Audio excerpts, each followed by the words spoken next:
दोस्तों, Bermuda triangle, जिसे devils triangle या शैतानी त्रिभुज भी कहा जाता है, एक ऐसा त्रिकोणीय जगह जहां बड़े-बड़े जहाज डूब जाते हैं। यह जगह अटलांटिक महासागर के अमेरिका के नजदीक क्यूबा के पास लाई करता है। अब आप सोच रहे होंगे कि यह कैसे होता है। क्या वहां कोई अदृश्य शक्ति है या कोई सुपर नेचुरल पावर है? इस वीडियो में बरमुडा ट्रायंगल से जुड़े सारे डाउट क्लियर करने वाले हैं, तो वीडियो को बिना स्किप किए लास्ट तक जरूर देखें। बरमुडा ट्रायंगल का एरिया लगभग 3 लाख किलोमीटर स्क्वायर बताया जाता है। यह ट्रायंगल बेसिकली 3 क्षेत्र फ्लोरिडा, बरमुडा और प्यूर्टो रिको आइलैंड को मिला के बनते हैं। यूं तो यहाँ बहुत मिस्टीरियस घटनाएं हुई हैं, लेकिन चलिए हम कुछ फेमस घटनाओं के बारे में जानते हैं। दोस्तों, सबसे पहले इस घटना को क्रिस्टोफर कोलंबस ने देखा। बरमुडा ट्रायंगल के बारे में सबसे पहले सूचना देने वाले क्रिस्टोफर कोलंबस ही थे। कोलंबस ही वो पहले शख्स थे जिनका सामना बरमुडा ट्रायंगल से हुआ था। उन्होंने अपने लेखों में इस त्रिकोणीय क्षेत्र में होने वाली गतिविधियों का जिक्र करते हुए लिखा है कि जैसे ही वो बरमुडा ट्रायंगल के पास पहुंचे, उनके कंपास ने काम करना बंद कर दिया। इसके बाद क्रिस्टोफर कोलंबस को आसमान में एक रहस्यमयी आग का गोला दिखाई दिया, जो सीधा जाकर समुद्र में गिर गया। इसके अलावा दोस्तों, साल 1945 में अमेरिका के नेवी के 5 टॉर्पीडो बॉम्बर विमान एक साथ गायब हो गए थे। बेसिकली वे पांचों विमान अपने 3 घंटे का डेली रूटीन मिशन, जिसका नाम फ्लाइट 19 था, वे फ्लोरिडा से पूरब के डायरेक्शन में टेक ऑफ किए थे। टेक ऑफ करने के 2 घंटे के बाद अचानक उनके कंपास में प्रॉब्लम आ गई। फिर कुछ समय के बाद कंपास काम करना पूरी तरीके से बंद कर देता है। फिर वे अपना दूसरा कंपास निकालते हैं, लेकिन वो भी फेल हो जाता है। उसके बाद वे पांचों विमान अपना नेविगेशन सिस्टम पूरे तरीके से खो देते हैं और अचानक से गायब हो जाते हैं। उसके बाद आज तक उन विमानों का पता नहीं चल पाया है और उन विमानों में मौजूद लोग आज तक कभी वापस भी नहीं लौटे हैं। बीते सैकड़ों सालों में यहाँ हजारों लोगों की जानें गई हैं। एक आंकड़े में यह तथ्य सामने आता है कि यहाँ हर साल औसतन 4 हवाई जहाज और 20 समुद्री जहाज रहस्यमयी तरीके से गायब होते हैं। अटलांटिक महासागर के इस भाग में जहाजों और वायुयानों के गायब होने की जो घटना अब तक हुई है,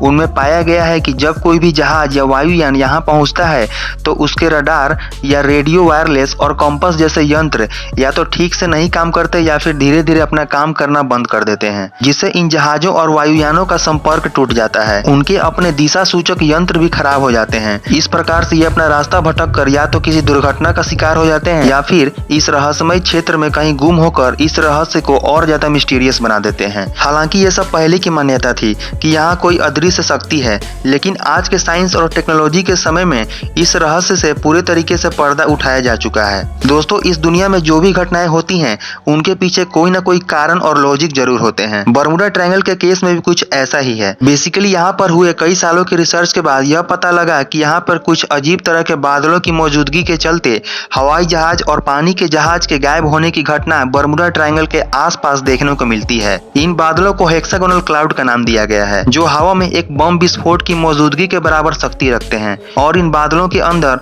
170 मील प्रति घंटा की रफ्तार वाली हवाएं होती है। ये बादल और हवाएं ही मिलकर पानी और हवा में मौजूद जहाजों से टकराते हैं और उन्हें बुरी तरीके से क्षतिग्रस्त कर देते हैं। दोस्तों, वैज्ञानिकों के मुताबिक बेहद तेज रफ्तार वाली हवाएं जब चलती हैं तो ऐसे बादलों को जन्म देती हैं। ये बादल देखने में बेहद अजीब होते हैं और एक बादल का दायरा कम से कम 45 फीट तक होता है। वे एक विस्फोट की तरह समुद्र के पानी से टकराते हैं और सुनामी से भी ऊंची लहरें पैदा करते हैं, जो आपस में टकराकर और ज्यादा ऊर्जा पैदा करती है। इस दौरान ये अपने आसपास मौजूद सब कुछ बर्बाद कर देते हैं। वैज्ञानिकों के मुताबिक यह बादल बरमुडा आइलैंड के साउथ पोल्स की तरफ से पैदा होते हैं और फिर करीब 20 से 55 मील का सफर तय करते हैं। इनके आकार के कारण इन्हें हेक्सागोनल क्लाउड्स यानी कि षष्ठकोणीय बादल कहा जाता है। इसके अलावा दोस्तों, और भी कई कारण बताई जाती हैं, जैसे कि उस क्षेत्र में पानी के नीचे छोटे छोटे वोल्केनोस पाए जाते हैं। तो जैसे ही इन वोल्केनोस में इरप्शंस होती हैं, यानी कि जब ये विस्फोट होते हैं तो कई प्रकार के जहरीली गैसेस निकलती हैं, like carbon dioxide, carbon trioxide, carbon monoxide और भी कई प्रकार के जहरीले गैसें निकलती हैं। इनके साथ मीथेन भी निकलती है।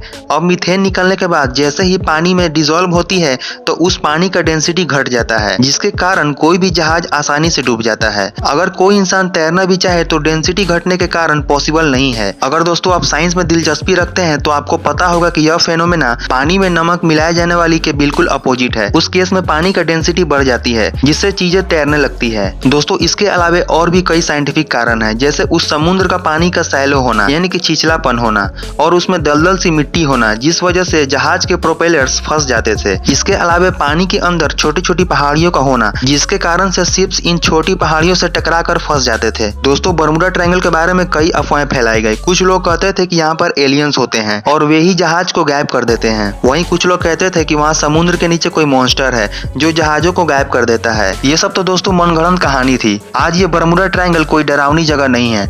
आपको जानकर हैरानी होगी कि इस बर्मुडा ट्रायंगल को दुनिया के 10 सबसे खतरनाक जगह में भी शामिल नहीं किया गया है। दोस्तों, यहाँ पर कोई सुपरनेचुरल घटनाएं नहीं होती हैं कि जिसका लॉजिक समझना मुश्किल है। अब आप सोच सकते हैं कि यह जगह कितनी खतरनाक है। वीडियो पसंद आई होगी तो इसे लाइक और शेयर करें। अगर आप हमारे चैनल पर पहली बार आए हो तो सब्सक्राइब करके बेल आइकन जरूर ऑन कर लें। इस चैनल पर आपको ऐसे ही इंफॉर्मेटिव और साइंटिफिक नॉलेज मिलती है। तो चलिए मिलते हैं नेक्स्ट वीडियो में एक ऐसे ही अमेजिंग टॉपिक के साथ। तब तक के लिए bye bye and take care.